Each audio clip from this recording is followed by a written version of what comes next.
Good morning. Originally he told me 20 minutes, and I don't think I can do it in 13. But I will have to talk very quickly in order to do it in 13.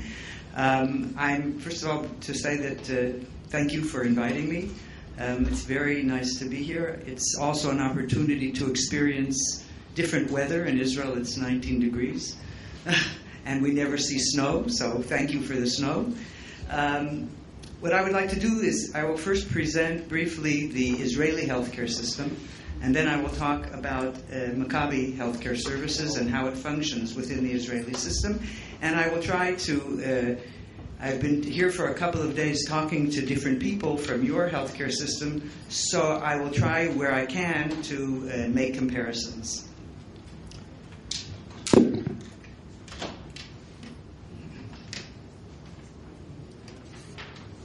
Nothing's happening.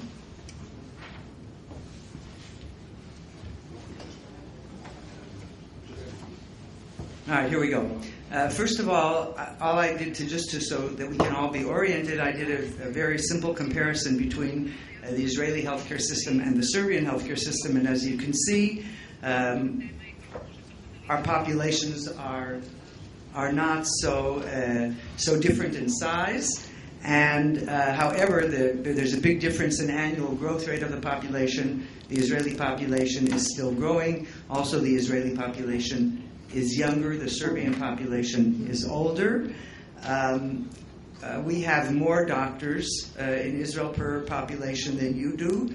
And interestingly enough, that your health expenditures as a percentage of GDP is higher than in Israel. But when you look at the per capita expenditure in PP dollars, Israel is spending more money per capita than you are. And you are also, Israel has a high private expenditure as a percent of total health expenditures, higher than Serbia, but in Serbia it's also very high compared to the European Union. This is what the Israeli healthcare system looks like. Basically, the head of the system is the Ministry of Health, although in our country, as in many other countries, probably the Ministry of Finance is more influential than the Ministry of Health, because the person who controls the finances generally controls the system. Basically, the two major players in our system are hospitals on one side, and you can see the number of acute care, psychiatric and geriatric hospitals. And this includes, by the way, both public and private hospitals. I haven't differentiated. And there are 4 health insurance funds, national health insurance funds. And you can see that, so I won't go on. Now, I think the thing that characterizes the Israeli healthcare system is that there is a combination of both public and private financing, which I will explain, as well as public and private healthcare services, which I think is, at least in proportions, is very different than what I understand is here in Serbia. As far as the public system is concerned, in 1995, Israel passed a national health insurance law which mandated universal compulsory health insurance for all Israeli citizens. All Israeli citizens must pay a health tax of 4.8%, and they pay this to a central body, the National Insurance Institute. And there is something in the law called the cost of the basket of services, which is a sum of money that is the minimum that has to be transformed, that has to finance the law and be transferred to the health funds. So if the 4.8% of income tax that is paid by the citizens does not reach this amount, then the Israeli government must add the rest up to this amount from the state budget.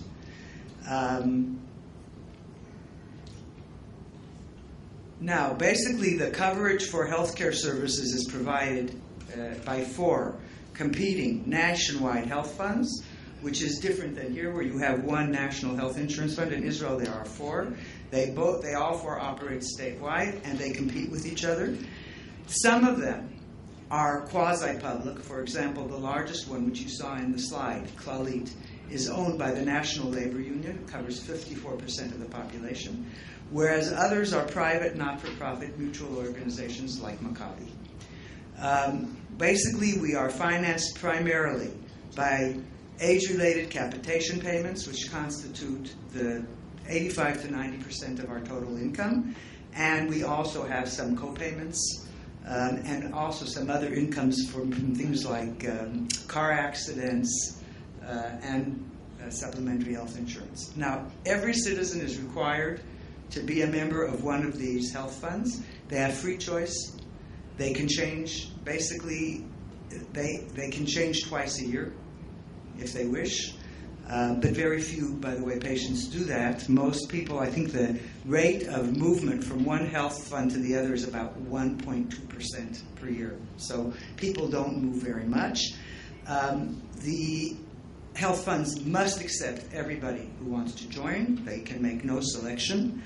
And we have to provide a uniformly defined basket of services, which is part of the law. There's an appendix to the law which lists all of the services, the benefits that we must cover, all the services which we must cover, including a very specific list, by the way, of drugs. There are public and private providers of services in every area: doctors, hospitals, pharmacies, and other healthcare professionals. Basically, the health funds purchase services from outside suppliers or supply some services in-house by themselves. And there are some services that are currently covered by the Ministry of Health and other providers and not covered by the health funds, such as mental health, which is covered by the Ministry of Health. And, for example, maternity care delivery in the hospital is covered by the National Insurance Institute, not by the health insurance funds. Now, we can provide, this is true in Israel, it's not true in many other countries that have similar structures. We are permitted by law to offer our members supplementary health insurance. So for services that are not covered in the basket, we can offer a supplementary health insurance and collect an additional premium directly from our members for this insurance. And supplementary services can include choice of a doctor in a private hospital, second opinion from senior consultants, dental services, alternative medicine, and so on. The other thing that I think is very interesting and unique about Israeli system is that the health insurance fund, since long-term care, nursing home care, is not covered by the public basket. It's only provided on a welfare basis by means tested for people who cannot pay for themselves. All of the health insurance funds have contracted with private insurance companies to provide their members with long-term care insurance, which covers nursing home care as well as personal home care, homemaker services in the home of the person who is dependent. Also, health funds also offer their members travel insurance, also with a contract with private insurance companies. So these are examples of how we have sort of done a public-private mix in financing. We get most of the money comes through tax-related dollars from the government, but we supplement that with supplementary health insurance and other forms of insurance that we offer to our members. This shows you a little bit about the Israeli acute care hospital system. Basically, we have a variety of different providers. 11 of the hospitals are owned and operated by the Ministry of Health. 8 of them are owned and operated by the largest health insurance fund, Klalit. 7 are not-for-profit, but private not-for-profit hospitals. And actually, the 2 Hadassah hospitals in Jerusalem are also private not-for-profit. There are 6 mission hospitals, and there are 11 private for-profit hospitals, and one that's owned by one of the small health insurance funds.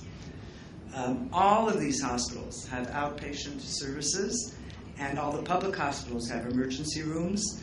In public hospitals, the doctors and the nurses, all of the people are employees, salaried employees of the hospital.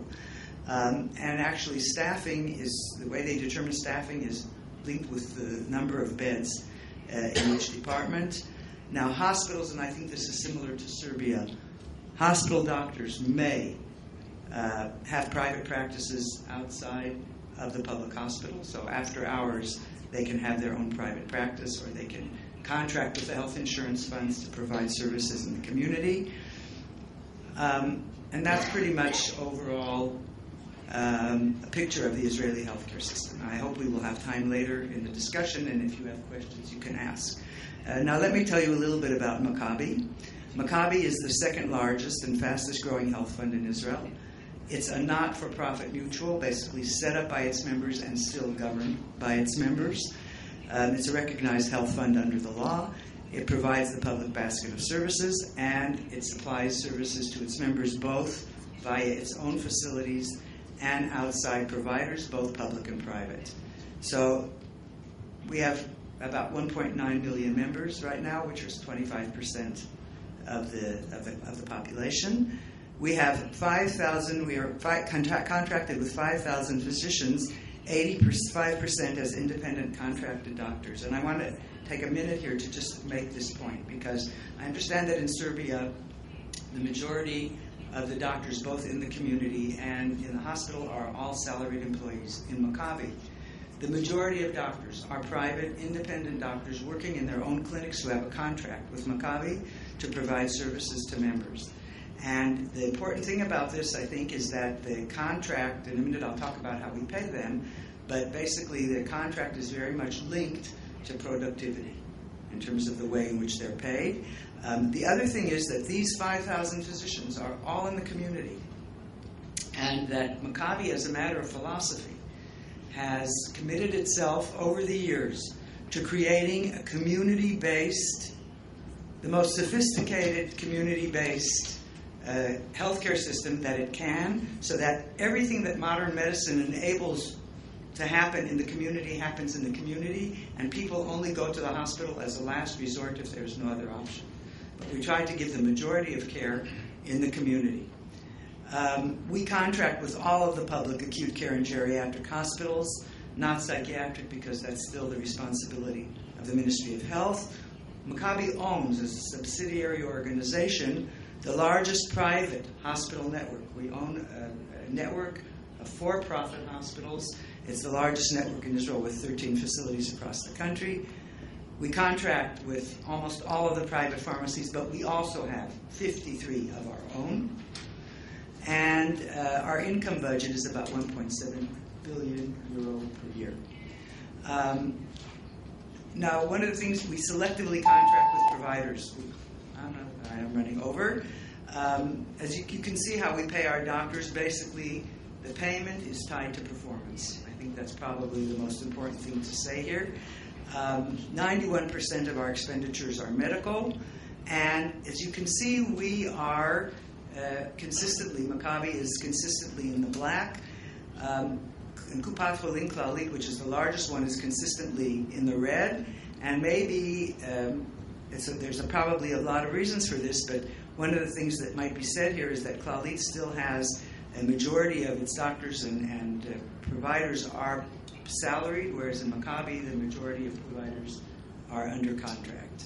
Maccabi provides a very high-quality product, despite the fact that we work very hard to maintain our budget, and we actually won a prize in 2009 for the highest quality. Now, the other thing that I think is very important in terms of our ability to both achieve quality as well as to maintain financial sustainability and a balanced budget is that our system is very highly computerized.